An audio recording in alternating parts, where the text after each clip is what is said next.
విశాఖలో జీవీఎంసీ మాదిరిగానే జిల్లా పరిషత్లో కూడా వైసీపీకి పదవి గండం వెంటాడినా ఇప్పుడు బ్రేక్ పడింది. పార్టీ సభ్యులు ఇప్పటికే రెండు వర్గాలుగా విడిపోయి కత్తులు దూసుకోవడం తెలిసిందే. ఎమ్మెల్సీ బొత్స సత్యనారాయణ సర్ది చెప్పడంతో సైలెంట్ అయిన సభ్యులు ఇటీవల జడ్పీ సాక్షిగా విభేదాలు చాటుకోవడం హాట్ టాపిక్ గా మారింది.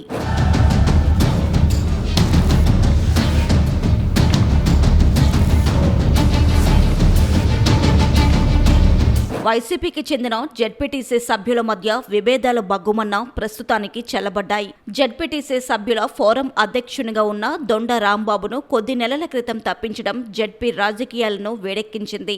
అతని స్థానంలో దేవరాపల్లి జడ్పీటీసీ సభ్యుడు కరి సత్యాన్ని ఎన్నుకున్నారు. గతంలో జరిగిన జడ్పీ స్టాండింగ్ కమిటీ మీటింగ్ కు హాజరైన సభ్యులు తరువాత విడిగా సమావేశమయ్యారు. జడ్పీ చైర్పర్సన్ జల్లిపల్లి సుభద్ర వ్యక్తిగత సహాయకుడు ప్రసాద్ను తప్పించాలని కోరుతూ వీరు సంతకాలు సేకరించారు. ఫిర్యాదు కాపీపై 23 మంది సంతకాలు చేశారు. కానీ బుచ్చేపేట జడ్పీటీసీ సభ్యుడు దొండ రాంబాబు ఫోరం అధ్యక్షుడిగా తనను తప్పిస్తారని సమాచారం ఉండడంతోనే ఆయన చేసిన సంతకం కొట్టేయడం అప్పట్లో హాట్ టాపిక్ అయింది.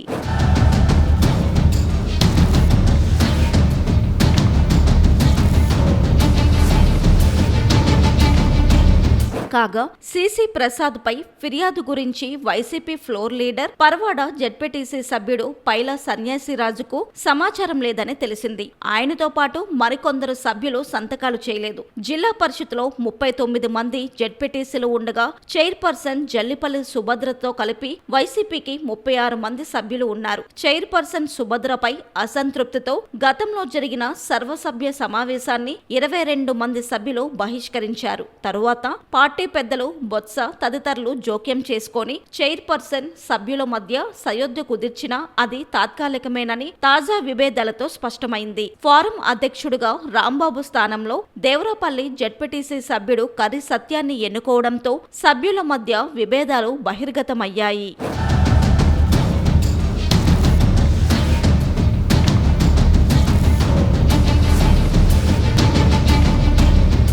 జడ్పీటీసీ సభ్యులకు వైసీపీ ప్రభుత్వంలో 8 నెలలు, కూటమి ప్రభుత్వం వచ్చిన తర్వాత మరో 6 నెలలకు గాను గౌరవ వేతనం అందింది. గతంలో సుమారు 30 నెలల పెండింగ్ వేతనాల కోసం ఎన్నిసార్లు ఆవేదన వ్యక్తం చేసినా ఫోరం అధ్యక్షుడు రాంబాబు పట్టించుకోలేదని పలువురు సభ్యులు గుర్తు చేస్తున్నారు. అందుకే ఫోరం అధ్యక్షుడిని మార్చుకున్నామని వారు చెబుతున్నారు. ఈ నేపథ్యంలో వైసీపీ జడ్పీటీసీ సభ్యులు రెండు వర్గాలుగా విడిపోయినట్లేనని తోటి సభ్యులు వ్యాఖ్యానించారు. దీంతో త్వరలోనే చైర్పర్సన్ ని కూడా అవిశ్వాసంతో పదవి కోల్పోవచ్చునని జడ్పీలో టాక్ వినిపిస్తుంది. కాగా మారిన సమీకరణాలతో ఆమె సేఫ్ జోన్ లో ఉన్నట్టే అని సభ్యులు చెబుతున్నారు. ఆమె పదవీకాలం సెప్టెంబర్తో ముగుస్తుంది.